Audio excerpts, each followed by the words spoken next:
దేవుని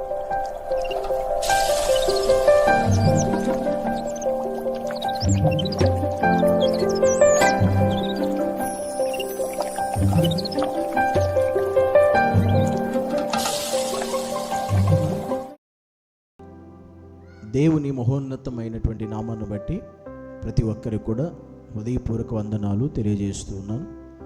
ఈ సమయమందు దేవుని సన్నిధానంలో దేవుని మాటను బట్టి మనం అనుదినము బలపరచబడి దేవుని వాక్యాన్ని బట్టి దేవుని మహిమ చెల్లిస్తూ దేవుని వాక్యాన్ని చదువుదాం. రోమీయులకు రాసిన పత్రిక 5వ అధ్యాయము 5వ వచనం. ఎందుకనగా ఈ నిరీక్షణ మనలను సిగ్గుపరచదు, మనకు అనుగ్రహింపబడిన పరిశుద్ధాత్మ ద్వారా దేవుని ప్రేమ మన హృదయములలో కుమ్మరింపబడి ఉన్నది. అపొస్తలుడైన పౌలు కొరింథీ సంఘానికి ఈ పత్రిక రాస్తూ ఒక విషయాన్ని తెలియజేస్తున్నాడు. ఈ నిరీక్షణ మనలను సిగ్గుపరచదు. దేవుని నమ్మిన బిడ్డలుగా, క్రైస్తవులుగా మనకు ఉన్న నిరీక్షణ ఎలాంటిదంటే మనల్ని సిగ్గుపరిచేది కాదు. అంటే మనం సిగ్గుపడవలసింది కాదు మనం కలిగిన నిరీక్షణ. ఆ నిరీక్షణ ఎట్టిది అంటే, ఏ నిరీక్షణ మనం సిగ్గుపరచదు అని అంటే, క్రీస్తు మన కొరకు ఈ లోకానికి వచ్చి మన కొరకు శ్రమలు పొంది మన కొరకు అనేకమైనటువంటి బాధలు భరించి సమస్తము భరించి తట్టుకుని సమస్తాన్ని ఓర్చి మనకు గొప్ప నిరీక్షణ మనకు కలిగించాడు.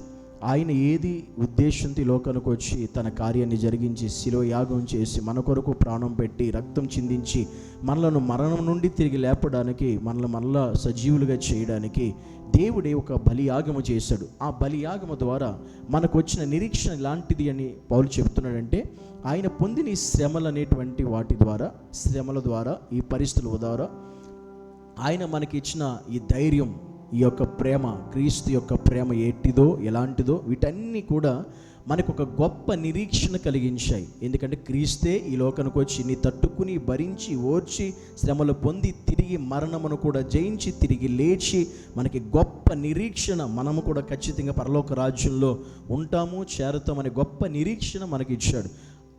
ఆ నిరీక్షణ ఇప్పుడు మనకి ఏం నేర్పిస్తుందంటే, ఈ లోకంలో ఎప్పటికీ ఎన్నటికీ ఈ భూమి మీద అది మనల్ని సిగ్గుపడనివ్వదు.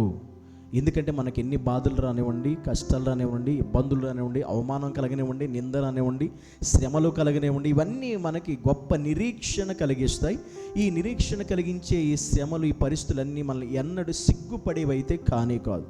మనం సిగ్గుపడని అవసరము లేదు. ఇవి మనల్ని సిగ్గుపరచని నిరీక్షణ మన యేసయ్య మనకి ఇచ్చాడు. ఆ గొప్ప నిరీక్షణ ఏంటి అంటే, దేనినైనా మనం తట్టుకుని నిలబడి గెలిచి మనం పరలోక రాజ్యం చేరతాము, మరణించిన తిరిగి లెగుస్తాము, ఆ దేవుని ప్రేమతో మనం నింపబడ్డాము అని తన పరిశుద్ధాత్మ ద్వారా ఆ ప్రేమను మనలో కృమ్మరించినటువంటి దేవుడు ఈ గొప్ప నిరీక్షణ మనకి కలుగజేశాడు. కనుక మనము కూడా మనకి ఏ పరిస్థితులు వచ్చినా క్రీస్తునే మనం జ్ఞాపకం చేసుకుని మనైతే ఉంచుకుని ఆయన ఎదుట మనం పొందే శ్రమ అవి ఎన్నదగినవి కాదు అన్నట్టుగా భావించి, ఇవన్నీ కూడా మనల్ని సిగ్గుపరిచేవి కాదు, ఒకానొక దినాన మనల్ని జయము పొందుకుని ఆయన ఎదుట నిలబడేవిగా మనం చేయబోతున్నాయి. ఈ లోకంలో అవి మనకి సిగ్గు, అవమానం కాదు. దాన్ని బట్టి ఇంకా మనం సంతోషించి ఆనందించేటువంటి నిరీక్షనే దేవుడు మనకి ఇచ్చాడు తప్ప, సిగ్గుపడే నిరీక్షణ మనకి ఇవ్వలేదు, భయపడే నిరీక్షణ మనకి ఇవ్వలేదు, కృంగిపోయే నిరీక్షణ మనకి ఇవ్వలేదు.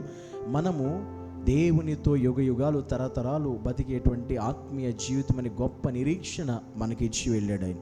కనుక ఈరోజు ఆ నిరీక్షణ ఈరోజు మనల్ని సిగ్గుపడనివ్వదు, సిగ్గుపరచదు. అట్టి సిగ్గుపరచిన నిరీక్షణ మనకి అనుగ్రహించినటువంటి దేవునిలో మనందరం కూడా ఉన్నతమైన ఆత్మీయ జీవితాలు కలిగి ఉండాలనే దేవుని యొక్క ఆశ. పౌలు ఒక భావం కూడా, ఇప్పుడు నీకు ఏ స్థితిలో ఉన్నా దాన్ని బట్టి నువ్వు సిగ్గుపరచబడ అవసరం లేదు. అది నీకు సిగ్గు, అవమానం కాదు, అది నీకు ఘనత మాత్రమే. ఈ నిరీక్షణ కూడా ఇందులోనే ఉంది, ఈ ప్రేమలోనే దాగుంది. అట్టి నిరీక్షణ మనందరికీ దేవుడు అనుగ్రహించి ఆయనతో ఉండే భాగ్యం దయచేయునుగాక. ఆమేన్. పరిశుద్ధుడైన యేసు నీకు వందనాలు ప్రభువా. నిజమే, నీవు మాకు ఇచ్చిన నిరీక్షణ మనల్ని ఎన్నడూ సిగ్గుపడనివ్వదు.